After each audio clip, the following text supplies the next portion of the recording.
it's likely that most people have at least one Gmail account. If you find later that you no longer use that email account, or if it's hacked or inaccessible, then you might have to lose all your email data. The amount of information you have in your Gmail and other Google accounts is considerable, so it makes sense to back them up and export them. You can also set Google Takeout to back up your accounts periodically, which is a good strategy in general. Here are the steps you need to follow in order to back up your Google Mail account. Access myaccount.google.com from your computer. Select Data and Personalization from the menu on the left. Scroll down to Download, Delete, or Make a Plan for Your Data tab. Once here, click the Download Your Data button. This will take you to the Google Takeout page. Here you can select the options you require to back up. We will scroll down to the Mail option and click the checkbox.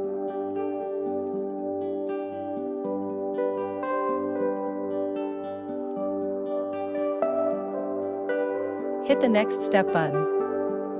On this page you can select the delivery method of your Gmail backup. You can get the downloading link in your email or add it to your Drive, Dropbox, OneDrive or Box account. You can also set the frequency of taking the backup and make this process automatic. You can then choose between a .zip or a .tdz format. Finally, you can select what size the whole backup has to be split into.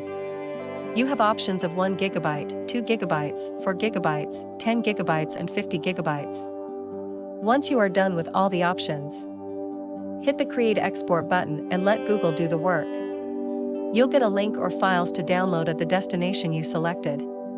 It could take up to a few days depending on which backup you selected and how many files are involved. Thanks for watching this video. I hope it was helpful. To see more videos like this in the future, you can subscribe to our YouTube channel. Like and share this video. We appreciate your support. See you later.